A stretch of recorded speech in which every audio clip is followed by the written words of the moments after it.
तो अस्सलाम वालेकुम, मैं पाकिस्तान एयरफोर्स का एरोट्रेड का टेस्ट लेकर के आया हूँ और आज के वीडियो में वो चीजें मैं आपसे डिस्कस करूंगा जो आपको किसी भी वीडियो में बताने को नहीं मिलेंगी। आपने कहीं पहले ना सुनी होंगी, बाकी वीडियोस में इतनी डिटेल में बात नहीं की जाती। मैं आपको बेसिक दरवाजे से लेकर के आपका फाइनल इंटरव्यू क्लियर होने तक आपको किन किन मसाइल का सामना करना पड़ेगा, कौन सी ऐसी गलतियां हैं जो आपको नहीं करनी है, सब कुछ इस वीडियो में हाईलाइट करूंगा।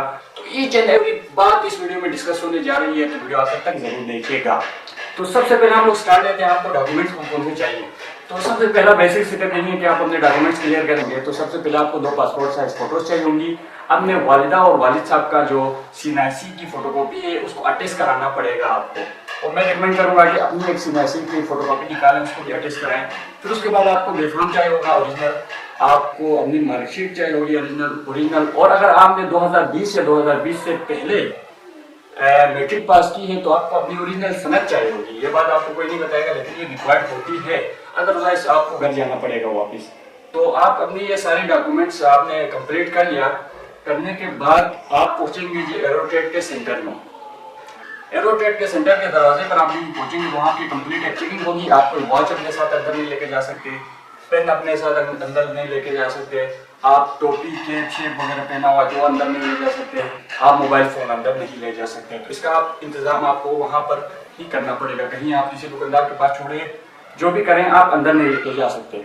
फिर उसके बाद जो आप अंदर पहुंचेंगे तो आपकी सीट पर वो लगाई जाएगी एक स्टेम में, जिसमें आपका नंबर लिखा हुआ होगा। फिर उसके बाद आपको एक लाइन में खड़ा होना पड़ेगा 5-10 मिनट के लिए। फिर उसके बाद आपको एक हॉल में ले जाया जाएगा। वहाँ 2-3 मिनट इंतजार के बाद एक बंदा आएगा और वो आपको बताएगा कि आपने टेस्ट किस तरह देना है, बताएगा कि टेस्ट किस तरह देना है, आपने ऑब्जेक्टिव्स किस तरह फिल करने हैं, बेसिक इन्फॉर्मेशन आपको दी जाएगी। फिर उसके बाद आप लोग पहुंचेंगे अपने टेस्ट हॉल में। वहाँ पर आप लोगों को बारी बारी कंप्यूटर्स के ऊपर बिठाया जाएगा और वहाँ आप लोगों का टेस्ट लिया जाएगा।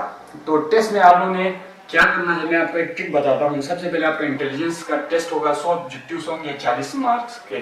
तो आप लोगों ने कोई भी ऑब्जेक्टिव रिव्यू पे नहीं डालना है। फॉर एग्जांपल रिव्यू का मतलब ये होता है कि मैं इनको बाद में आसन में चेक करूंगा, फिलहाल मेरे पास टाइम नहीं है। आपने क्या करना है कि ऑब्जेक्टिव नंबर 1 चेक किया, अगर आपको आता है तो आपने टिक लगा दिया, नहीं आता है आपने तुक्का लगा दिया। ऑब्जेक्टिव नंबर 2 पे चले गए, अगर आपको आता है तो टिक लगा दिया, नहीं आता है तो आपने तुक्का लगा दिया। इसी तरह आप फर्दर सारे ऑब्जेक्टिव्स करेंगे तो ही आप अपना टेस्ट कंप्लीट कर पाएंगे, क्योंकि टाइम बहुत ही ज्यादा शॉर्ट होता है। फिर उसके बाद जब आप अपना टेस्ट क्लियर करेंगे तो उसके बाद आपको एक स्लिप दी जाएगी। स्लिप में आप छोटी मोटी अपनी जो डिटेल्स हैं वो आप फिल करेंगे, उसके बाद आप घर चले जाएंगे। अब उस स्लिप को फिल करने के बाद आपको आपका मेडिकल के लिए डेट दी जाएगी। अब मेडिकल में क्या होगा जी, आप अगले दिन या फिर 2 दिन बाद या फिर 3 दिन बाद मेडिकल को पहुंचेंगे, वहाँ आपके सर से लेकर के पाँव तक सब कुछ चेक किया जाएगा। नी नोकिंग का मसला है तो भी आपके, अगर हड्डी वड्डी टेढ़ी है तो भी ये सारी चीज़ें चेक की जाएंगी। नी नोकिंग का भी इतना कोई खास इशू नहीं होता है, अगर आपको है तो कोई टेंशन की बात नहीं है। और उसके अलावा आपका अगर हड्डी वड्डी को टेढ़ी है तो ये भी इतना कोई इशू नहीं है। अक्सर लड़के मतलब उधर गलती से छूट जाते हैं, कभी कभार ऐसा होता है कि ऐसा कोई लड़का उधर पकड़ा जाता है और वो रिएक्ट हो जाता है, बाकी इस तरह नहीं होता।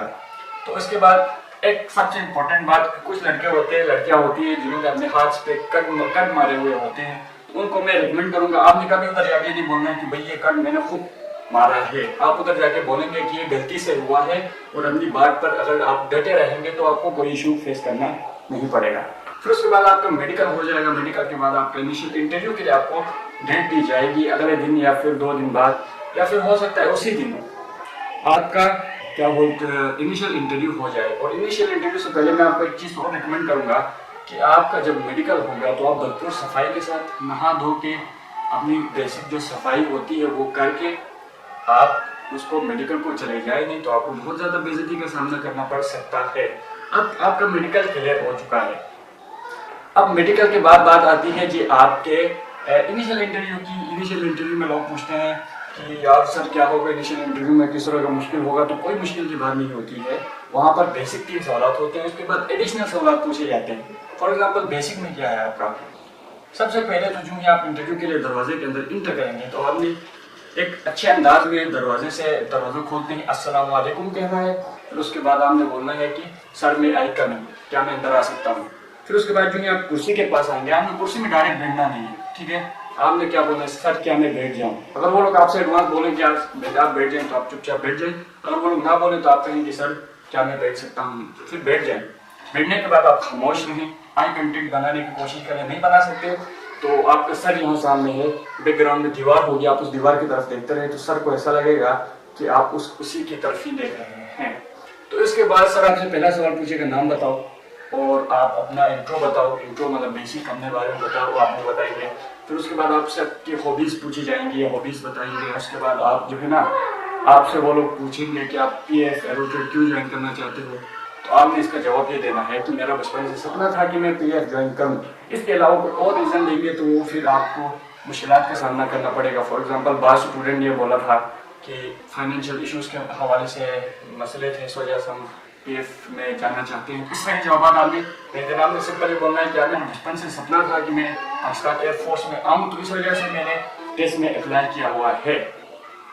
अब इसके बाद जो है ना, आप जो ही आपके ये सारी चीज़ें क्लियर हो जाएंगी तो आपकी एक मेरिट लिस्ट लगेगी। इसके बाद फिर आपका प्रोसेस होगा। यानी कि अगर आपने 3 चीज़ें क्लियर कर ली, समझो कि आप एरोट्रेड में पास हो गए। इसके बाद जो है ना, मैं आपको एक और चीज़ें बताऊंगा कि आप प्रिपरेशन कहाँ से करेंगे। तो फर्स्ट पे आता है जी ऑब्जेक्टिव टेस्ट। टेस्ट की प्रिपरेशन मैं आपको फुली रिकमेंड करूंगा कि आप यूट्यूब से ही करें।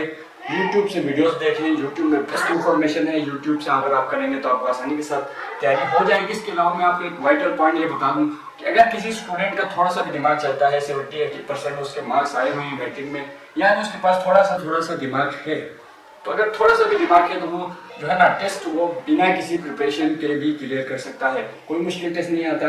हाँ, लेकिन फिर भी मैं आपको रिकमेंड करूंगा कि यूट्यूब से आप थोड़ी बहुत तैयारी करें। 9-10 का सिलेबस होता है पूरा, उसी के क्वेश्चंस आते हैं। जनरल नॉलेज के कोई खास क्वेश्चन नहीं आते। आप किसी 1-2 ममालिक के कैपिटल्स वगैरह याद करें, जैसे कि तुर्की का इस्तांबुल है, पाकिस्तान में इस्लामाबाद, तीसरा, बाकी कोई मुश्किल नहीं होता। उसके बाद आप इंटरव्यू के लिए कहाँ से तैयारी करेंगे। इंटरव्यू में बाज़ वक़्त ये होता है कि आपको एडिशनल क्वेश्चन पूछे जाते हैं। कुछ लड़कों से पूछे जाते हैं, कुछ लड़कों से पूछे नहीं जाते। फॉर एग्जाम्पल एडिशनल में आपसे क्या पूछेंगे, तो 90% चांस है कि आपको न्यूटन्स के लॉ पूछे जाएंगे, कोस थीटा साइन थीटा वगैरह पूछे जाएंगे। इस तरह के आसान सवाल पूछे जाएंगे। इंटरव्यू में भी कोई मुश्किल बात पूछी नहीं जाएगी। अगर आपको इंटरव्यू में सही तरीके से पास होना है तो इंटरव्यू के लिए मैं रिकमेंड करता हूँ कि आप फिजिक्स की बुक 9th क्लास की और मैट्रिक की, उसकी जो मोटी चीज़ें हैं आप डेरिवेशंस में ना जाए, आप डिफिनीशंस और जो मोटी चीज़ें होती हैं आपको पता है, जिस एक्सेलरेशन किसे बोलते हैं, Newton first second third law क्या है, ठीक है कि नहीं है, ट्रांसलेशनल वेव्स क्या है, रोटेशनरी वेव्स क्या है, इस तरह की मोटी चीज़ें जो एक बंदे को याद हो जाती हैं ऑटोमेटिकली, वो चीज़ें ही पूछी जाती हैं। कोई बड़ी चीज़ें नहीं पूछी जाती।